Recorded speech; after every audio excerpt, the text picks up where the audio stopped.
Sir Om Prakash గారు నమస్తే అండి. నమస్తే అండి. సార్ మనకి ఒక కాల్ వచ్చిందండి. అవును. సో, ఆయన చెప్పే మాట ఏంటంటే, "సార్ నాకు ఏ ప్రాబ్లమ్ లేదు. కానీ ఇంటర్ కోర్స్‌కి బిఫోర్ వెళ్తున్నప్పుడు త్వరగా ఔట్ అయిపోతుంది. అంటే ఒక 2, 3 స్ట్రోక్స్‌కి ఔట్ అవుతుంది. లేదు అనంటే ఒకానొక టైంలో 10 స్ట్రోక్స్‌కి ఔట్ అవుతుంది" అంటున్నాడు. నిజంగా ఇది ప్రాబ్లమ్ కింద చూడొచ్చా? లేదు అనంటే అతనికి ఏం ప్రాబ్లమ్ లేదు, అవసరం లేదు ఎట్లాంటి సప్లిమెంట్స్ అంటారా? ఇప్పుడు మన తెలుగులో సామెత ఉందండి.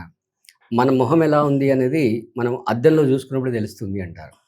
రైట్? అంటే మనం డల్‌గా ఉందా, డార్క్‌గా ఉందా, దాని మీద పింపుల్స్ ఉన్నాయా అని. So, at the same time మనం ఒక హెల్త్ ఎక్స్‌పర్ట్‌ని కన్సల్ట్ చేసినప్పుడే నిజంగా ప్రాబ్లమ్ ఏంటనేది తెలుస్తుంది. యెస్. యెస్. అంటే ఇప్పుడు యాక్చువల్‌గా ఆయనకుంది ఒక పెద్ద ప్రాబ్లమ్. ఓహ్! అంటే నిజం చెప్పాలంటే ఒక ప్రాబ్లమ్‌కి ఆయన సీడ్ ఏసుకుంటున్నాడు. ఓకే. ఓకే. లైఫ్‌లో సీడ్ పడిందనమాట. ఇప్పుడు సీడ్ సరైన ప్లేస్‌లో పడితే ఏమవుతుంది? మొలకెత్తుతుంది. మొలకెత్తుతుంది. రైట్? మామూలుగా పెద్ద వటవృక్షం అవుతుంది. సో, ఇది కూడా సేమ్ అంటే ఆ చిన్న మొలకని మనం తుంచి పారేసాం అనుకోండి, అది అక్కడే స్టాప్ అయిపోతుంది. ఓకే. ఓకే. దాన్ని నెగ్లెక్ట్ అంటే దాన్ని అలాగే వదిలేసాం అనుకోండి, అది పెరిగి పెద్ద వృక్షం అయిపోతుంది. సో, సేమ్ ఇక్కడ కూడా ఈ పర్సన్‌కి ఎగ్జాక్ట్‌గా అంటే తనకి తెలియట్లేదు. ఓకే. అంటే చాలామంది ఏం చేస్తున్నారంటే ఏదన్నా అంటే హెల్త్‌లో పెద్ద ప్రాబ్లమ్ అంటే క్యాన్సరు ఇలాంటివి వాటిని పెద్ద ప్రాబ్లమ్ అనుకుంటారు. బట్ ఇది ఏంటంటే ఇప్పుడు క్యాన్సర్ వస్తే ఆ ఒక్క పర్సన్ సఫర్ అవుతారు.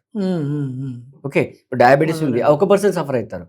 ఇక్కడ ఏమవుతుంది ఎంతమంది ఇన్వాల్వ్ అయ్యారో ఆలోచించండి. ఇప్పుడు అతనికి ప్రాబ్లమ్ ఉంది. ఆ ప్రాబ్లమ్ వాళ్ళ వైఫ్ మీద ఇంపాక్ట్ చూపిస్తుంది. యెస్. యెస్. పిల్లల మీద ఇంపాక్ట్ చూపిస్తుంది. ఇతని పేరెంట్స్ మీద ఇంపాక్ట్ చూపిస్తుంది. అవును. ఆవిడ పేరెంట్స్ మీద ఇంపాక్ట్ చూపిస్తుంది. యెస్. అంటే అంటే 2 కుటుంబాలకి. 2 కుటుంబాలకి. అంటే టోటల్‌గా ఒక చిన్న సొసైటీ అది. యెస్. యెస్. అదంతా కలిపి ఒక సొసైటీ. అంటే మొత్తం 3 పేర్స్, ఇద్దరు పిల్లలు అంటే 8 మంది ఇంపాక్ట్ అవుతున్నారు. యెస్. యెస్. చిన్న ప్రాబ్లమ్ అన్నమాట. అండ్ మోస్ట్ ఇంపార్టెంట్ థింగ్ ఏంటంటే వాళ్ళు 2 కారణాలు. ప్రాబ్లమ్‌ని గుర్తించకపోవడం ఒకటి. రెండోది దానికి సొల్యూషన్ ఉందా? లేదా? అని ఆలోచించకపోవడం. ఓకే. ఓకే. మనం ఇంతకుముందు వీడియోలో చాలా సార్లు మనం మాట్లాడుకున్నాం. ఏంటంటే వేరే అంటే కొంతమంది మన వీడియోస్‌ని చూసి లేదా మన వీడియో గురించి వేరే ద్వారా విని మనల్ని అప్రోచ్ అయ్యారు. ఓకే. అప్రోచ్ అయ్యి మన దగ్గర కిట్ తీసుకున్నారు. ఓకే. సో, కిట్ తీసుకొని వాళ్ళకొచ్చిన ఏదైతే ప్రాబ్లమ్ ఉందో దాన్ని రెక్టిఫై చేసుకున్నారు. ఇప్పుడు నిజంగానే ఇప్పుడు ఈ స్ట్రోక్స్ కావచ్చు, టైమింగ్ కావచ్చు వీటి గురించి మాట్లాడితే వాళ్ళు చెప్పిన మాట ఏంటంటే ఒక 10 స్ట్రోక్స్ వరకు మేము చేస్తున్నాం గదా! అప్పుడు దాని తర్వాత వీర్యం అనేది స్ఖలనం అవుతుంది. అవును. మరి ఇది ప్రాబ్లమ్ కిందనా? కాదా? అసలు హెల్తీగా ఉన్నారు, ఏ ప్రాబ్లమ్ లేదు అనంటే హెల్తీ మ్యాన్‌కి ఎట్లా దీన్ని స్ట్రోక్ వైస్ చెప్పాలంటే ఎంత టైమింగ్ ఉంటదండి? అంటే ఈ టైమింగ్ అనేది కంట్రీ టు కంట్రీ మారుతుందండి. అంటే ఎందుకంటే ఆ కంట్రీలో ఉన్న భౌగోళిక పరిస్థితులు కానీ, వాళ్ళు తీసుకునే ఫుడ్, వాళ్ళు చేసే hard work, stamina. For example మీరు యూఎస్ వాళ్ళని చూడండి. వాళ్ళు మౌంటైనింగ్ బాగా చేస్తుంటారు. ఓకే. వాళ్ళ స్టామినా ఎక్కువ ఉంటుందన్నమాట. మన వాళ్ళు మామూలుగా రోడ్ మీద నడవలేకపోతుంటారు. ఓకే. సో, కాబట్టి ఒక సర్వే ప్రకారం తేలింది ఏంటంటే ఇండియాలో ఆన్ ఎన్ యావరేజ్ ఒక 6-8 మినిట్స్ అనేది టైమింగ్ కింద తీసుకోవడం జరిగింది. ఓకే. సో, ఇప్పుడు మీరు ఈ సమస్య అవునా? కాదా? అన్నది చాలా మంచి క్వెషన్ అనమాట. చాలా వాలిడ్ క్వెషన్. అంటే మనం ఈ వీడియో ద్వారా చాలా మందికి మనం అవేర్‌నెస్ ఇవ్వాలని ఈ వీడియో చేస్తున్నాం. యెస్. యెస్. యెస్. సో, అది యాక్చువల్‌గా ఇవాళ మీకు సమస్య అనిపించకపోవచ్చు. బట్ డౌన్ ద లైన్ మీరు దాన్ని నెగ్లెక్ట్ చేస్తే ఇందాక నేను చెప్పిన మొక్క ఎగ్జాంపుల్ లాగా అది డౌన్ ద లైన్ ఎరెక్టైల్ డిస్‌ఫంక్షన్‌కి దారితీస్తుంది. అంటే పీడీ ఎరెక్టైల్ డిస్‌ఫంక్షన్ మారుతుందా? ఎగ్జాక్ట్‌లీ. Premature ejaculation exactly. అనేది? Okay. Exactly. Okay. Exactly. Okay. So, అంటే అప్పుడు ఆ సమస్య తీవ్రతని అప్పుడు వాళ్ళు గుర్తిస్తారు. అప్పుడు కూడా మన దగ్గర సొల్యూషన్ ఉంది. కానీ కాకపోతే మీరు ఎప్పుడైతే ప్రీమెచ్యూర్ ఎజాక్యులేషన్ ఉందో అప్పుడే గనక ఈ కిట్ స్టార్ట్ చేసినట్లయితే ఓకే. అది ఫర్దర్‌గా ఇంకా దాని ఇంటెన్సిటీ పెరగక ముందే మనం ఈజీగా దాని నుంచి బయటపడొచ్చనమాట. సో, బేసిక్‌గా ఈ ప్రీమెచ్యూర్ ఎజాక్యులేషన్ రావడానికి కారణం ఏంటి అంటే అంగానికి సరిపడా బ్లడ్ వస్తుంది. కానీ ఆ బ్లడ్ అక్కడ లాక్ అవ్వట్లేదు. ఓకే. ఓకే. అది లాక్ అవుతే గనక దాని డ్యూరేషన్ తగ్గట్టుగా అది అక్కడ హోల్డ్ అవుతుంది బ్లడ్. బ్లడ్ హోల్డ్ అవుతున్నంత సేపు అంగం గట్టిపడుతుందనమాట. సో, అంటే ఒక హెల్తీ పర్సన్‌కి రైట్ మనం అనుకున్న ఈ 6-8 మినిట్స్ ఏదైతే డ్యూరేషన్ ఉందో అంతసేపు బ్లడ్ అక్కడ హోల్డ్ అవ్వాలి. ఓకే. ఓకే. హోల్డ్ అయినప్పుడు ఆ పెర్ఫార్మెన్స్ అనేది ప్రాపర్‌గా ఉంటుందనమాట. ఇప్పుడు మీరు ఇందాక చెప్పిన ప్లాన్ ప్రకారం ఏంటంటే బ్లడ్ సప్లై ఉంది. బట్ హోల్డ్ అవ్వట్లేదు. ఓకే. ఆ లాకింగ్ సిస్టమ్ పోయింది. దానికి నరాల బలహీనత అవ్వచ్చు. ఇమ్యూనిటీ ప్రాపర్‌గా లేకపోవచ్చు. లేదా విటమిన్ డెఫిషియన్సీ అవ్వచ్చు.